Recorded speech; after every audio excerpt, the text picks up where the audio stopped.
It's wonderful to connect with you today. This is Reverend Harmony Angelina, and I'm coming to you with Archangel Love Letter of the Day. And I'm pulling from the 22 Archangels Oracle. And the angel that I had step forth today for your reading is Archangel Michael. And the card, which I will share a picture of, is Spiritual Acceleration. You are experiencing spiritual upgrades. Move forward. And the strongest message that Michael wants to share with us today is an understanding of the idea of really becoming aware of the pitfall of spiritual perfectionism, and that it's an opportunity for us to slow down. And really, when we act from our spiritual perfectionism, we're actually slowing down our acceleration. And what's ironic about that is in our minds, we're being told that their spiritual perfectionism, when we're caught up in it, that it is what is needed for spiritual acceleration. And what's really amazing is it's this natural thing that occurs when we are on the path of increasing our spiritual knowledge and embodiment and growth and acceleration. We can't have spiritual perfectionism not come up. It's part of the path. And it's the part of us that really starts to identify with the idea that I have to do this. And the writing exercise that Michael has guided me to do and to share with you is when, on a spiritual matter, when we're in our minds saying, I have to do this. And inside, it's not from a place of playfulness and calm and love and open-heartedness and wisdom. It's actually, if I have to do this or something bad is going to happen, and we're feeling really stressed out, and we're feeling like it's a matter of great importance. And that is spiritual perfectionism. And the writing exercise is when we're feeling that particular way, instead of acting on that, taking out our journal, or you can also do this on video or audio recording of yourself, to ask yourself to say, I have to do this. And then the next, write down why, or say why, and then write down everything that comes after that. And keep doing it. Keep saying, I have to do this. And then ask yourself why. And then write down or express everything that comes after that. And keep doing that and doing it until you feel empty. And until you are back in the sense that that was spiritual perfectionism, and that was this opportunity to engage with yourself and to ask yourself, what's going on with me around this topic? And to really engage with it in a way that when we're in it, it's when spirituality becomes weaponized. Anytime spirituality is being weaponized, we're either lost in the spiritual ego or lost in a spiritual perfectionism, where it's just really, I need to get this right. It's a matter of life or death that I get this right. And the more and more we live in that, our spiritual acceleration, it's a way that we actually really slow ourselves down.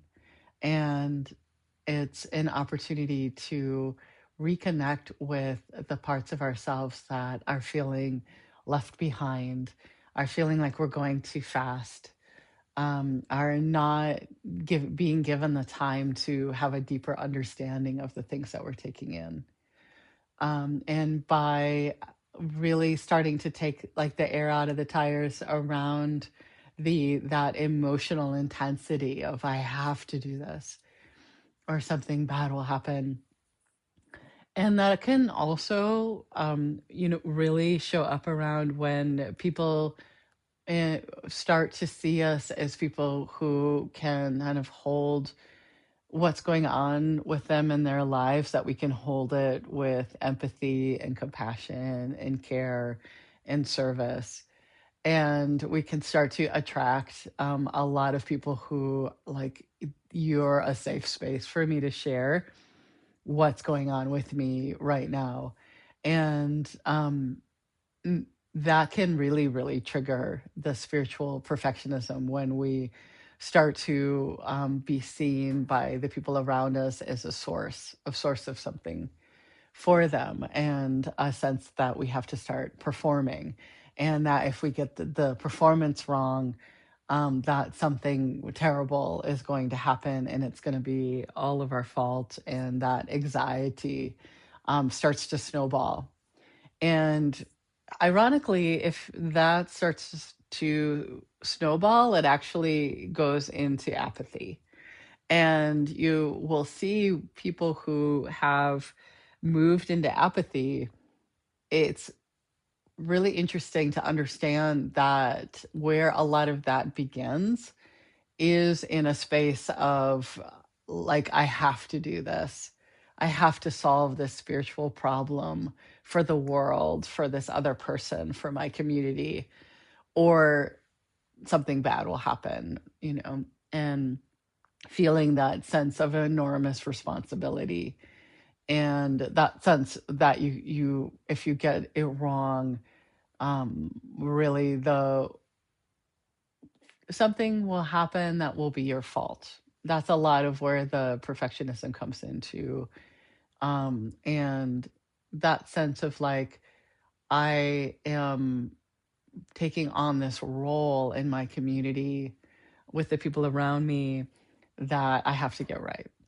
And the beautiful thing about it is the remedy for it, because it's such a natural and normal part of the path, is just to do the inquiry. Is just to ask why and keep asking it over and over again, and, like, writing it out passionately at the way that you're feeling it, and really, like, go completely with what is coming to you, even if it's the pettiest thing, the most mundane, or the most, like, outrageous. Like, if I don't do this, like, really let yourself get crazy with it. Like, if I get this wrong, the world is going to sink into the abyss, like, tomorrow.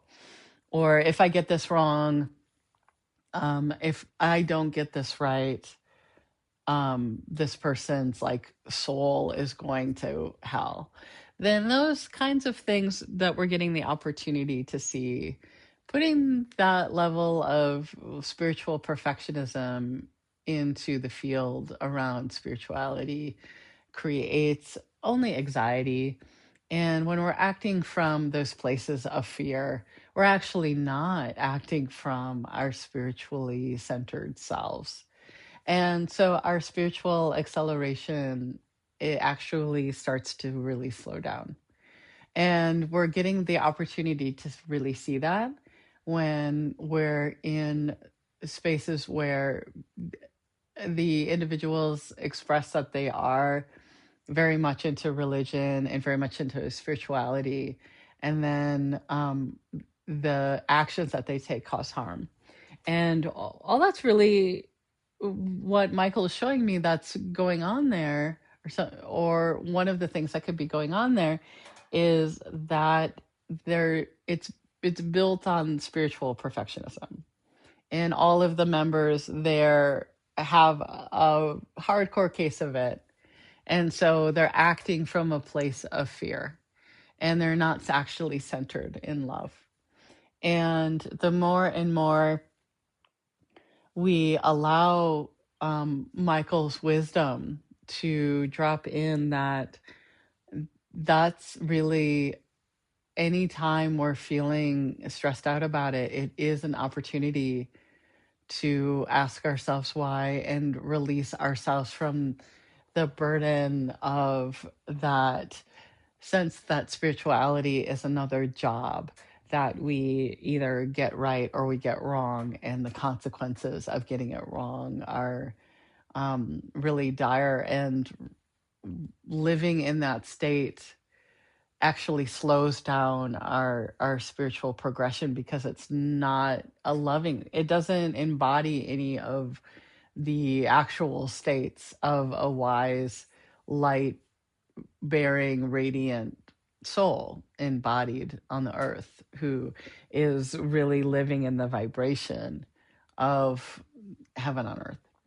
And when you're living in that vibration, you are very comfortable with understanding that kind of like we're flowers in the garden, we're trees in the forest, each individual, and contributing to the whole without the destruction and depletion of the self. And really, um, Michael really wants me to kind of go back to apathy, where a lot of times you will find people who are in kind of extreme states of apathy. It's really that they've often been in families and in communities that have like pressed the compassion button too many times on them, of like, of that spiritual perfectionism of like, you have to get this right or else, like, and putting all of the responsibility of performance and high performance onto somebody, to the point where somebody starts to respond to that overwhelm and that constant assault on their nervous system, and constantly putting their nervous system into a fight or flight space of that kind of extreme level of unnecessary stress. They start to respond to it by going numb and saying, I'm just going to enjoy my life. And or even they go into the more extreme states, where it's like this spiritual knowledge that is just all in the head, and it hasn't come into other parts of the body, it hasn't come into the heart. Where in Archangel Michael, you'll see on the card is such a gorgeous example of what he's talking about, of the sword connects. This sword is coming from the heart of the sword is at his heart, and it's rising up through his head. So his head and his heart are one. They're in alignment. And you can't have alignment when you're in a space of, if I don't do this, if I don't do this perfectly, if I don't have this answer, if I don't know this, if I don't do this, I have to. I have to. I absolutely have to, or something bad will happen. And really letting ourselves take that time to do that journaling, or do that, if verbal is better for you, to let all of that release and let it go, and saying, this is just actually an opportunity to release all of this energy, release the stress. It's a stress relief.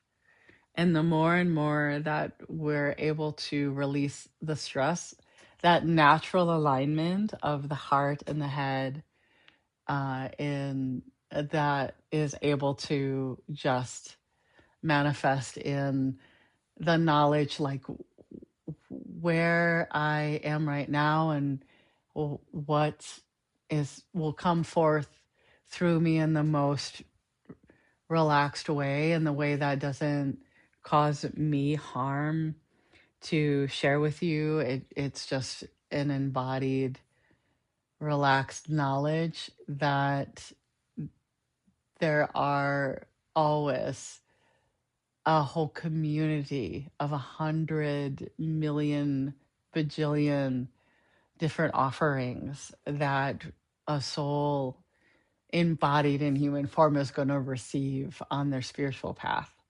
And we're just handing out jewels to each other.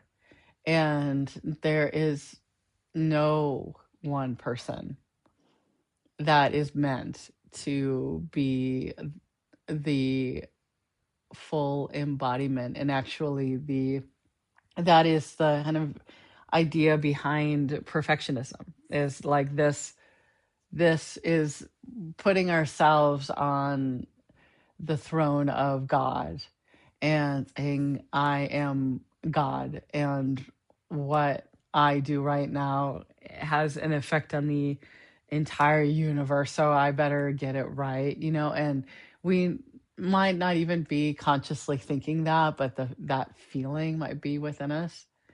And the more that we just release that charge and just like let it out, and you can do with that whatever it feels right for you. You could just leave it in the journal, burn it, you could throw it out, or you could just let it lie, whatever's right for you.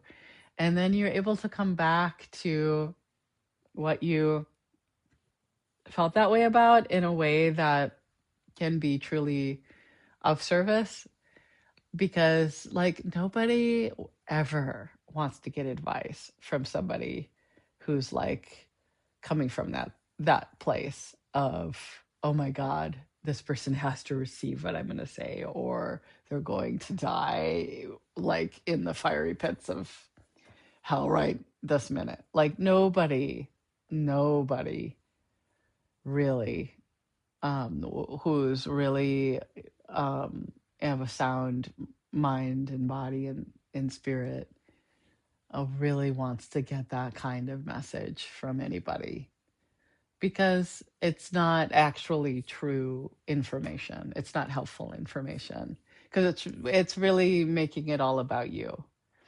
And it's actually not about making it about like what is like something that would actually be helpful and move this forward. It's like this is all about me. So anytime we're feeling that way, it's the time to take a break and engage with it and release it and find out what's going on there, and keep going until we can feel a sense of calm and peacefulness, where we're able to just want to have the sense of that we're already always where we need to be, as that people who are truly a radiant light just are happy to share what they have to share, knowing their place in the universe and finding profound peace in that, and profound peace, and that wherever they are is exactly where it's perfect to be. Whatever they have to give is just the right thing for them to give. And that is actually why it's such a spiritual accelerator to be able to integrate that spiritual perfectionism and being able to appreciate the gifts it has to offer to deepen our relationship with who we really are and what our spiritual path really looks like. So that's the message that Archangel Michael has for us today. Thank you so much for being here. Again, I'm Reverend Harmony Angelina, and you can go to my website called harmonyangelina.com, and that's also in the notes for the show. And you can get a personalized reading there, or you can also get my book, Communing with the Archangels, there. And that is a 7-week workbook written with the angels. It's very powerful, very exhilarating, very fun. And blessed be with you, and look forward to talking to you again.